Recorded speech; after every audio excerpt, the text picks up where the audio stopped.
கொஞ்சம் காஃபி நிறைய கதைகள். நான் உங்கள் ரேகா. இன்றைக்கான கதை நந்தவனம். நந்தவனம் பாகம் 1ற்கு உங்களை அன்புடன் அழைக்கின்றேன். நந்தவனம், அதுதான் அந்த காம்பவுண்ட் வீட்டின் பெயர். 4 வீடுகளை கொண்டது. 4 வீடுகளும் தனித்தனி வில்லா வகை வீடுகளாக கட்டப்பட்டுள்ளது. வட்ட வடிவில் 4 வீடுகளும் அமைந்திருக்கும். சுற்றி தோட்டம் அமைக்க பெற்றிருக்கும். தோட்டத்தில் அனைத்து வகையான பூக்கள், காய்கறிகள் என நிறைய செடிகள் வைத்து பராமரித்து வந்தனர். பெயருக்கேற்றாற் போலே அவ்விடம் நந்தவனம் போலதான் இருந்தது. அத்தனை வீடுகளிலும் அதன் உரிமையாளர்களே வாழ்ந்தனர். சுமதி தன் தந்தை ராஜேஷ், தாய் நித்யா ஆகியோருடன் கதவு எண் 1 என்று கொண்டுள்ள வீட்டில் வாழ்ந்து வந்தாள். கதவு எண் 2 என்று கொண்டுள்ள வீட்டில் ஒரு தாத்தா பாட்டி வாழ்ந்து வந்தனர். கதவு எண் 3ல் ரத்னம் மற்றும் அவர் மனைவி ராஜமுடன் வாழ்கிறார். மகன் வெளிநாட்டில் குடியேற்றம் பெற்றுவிட்டான். 4ஆம் எண் கொண்ட வீட்டில் கந்தன் தனியாக வாழ்கிறார். குழந்தைகள் இல்லை. மனைவி சில வருடங்களுக்கு முன் இறந்து போனார். நந்தவனம் என்ற பெயருக்கேற்றபடியே அந்த காம்பவுண்ட் வீட்டில் வசித்த அனைவரும் ஒற்றுமையாகவும் சந்தோஷமாகவும் வாழ்ந்தனர். அனைத்து வீட்டிலும் உள்ள ஆண்களும் பெண்களும் இரவு உறங்க போவதற்கு முன்னர் தோட்டத்தில் இருக்கும் இருக்கைகளில் அமர்ந்து கதை பேசுவர். இது தினமும் நடக்கும் பழக்கமாகும். சுமதிதான் அங்கு இருக்கும் ஒரே குழந்தை. அவள் கல்லூரி படிப்பை முடித்துவிட்டு தனியார் நிறுவனத்தில் வேலை புரிகிறாள். ஆனாலும் அவள் அங்குள்ள அனைவருக்கும் குழந்தைதான். பண்டிகை, அவளுடைய பிறந்த நாள் என்றால் எல்லாருடைய வீட்டிலிருந்தும் அவளுக்கு உடைகள், பரிசு பொருட்கள் வந்துவிடும். ராஜா வீட்டு கன்றுக்குட்டியாகவே வாழ்ந்தாள்.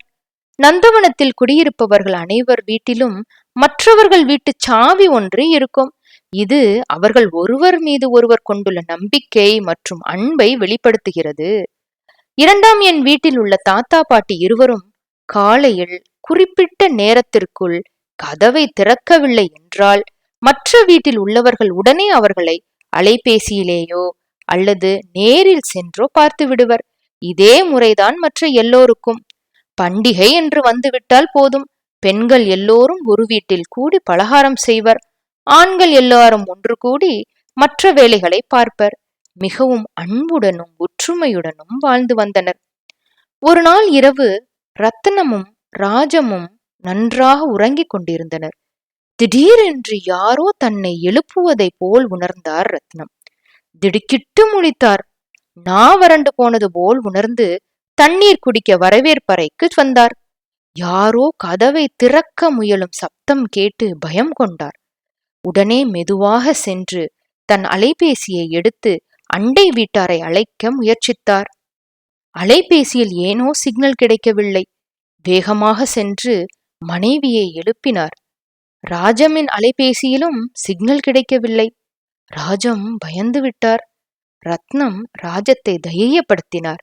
இருவரும் தாங்கள் அணிந்திருந்த நகைகள் மற்றும் பிற அனைத்தையும் வேகமாக ஒரு துணியில் கட்டி ஃப்ரிட்ஜில் உள்ள காய்கறிகளோடு ஒளித்து வைத்தனர்.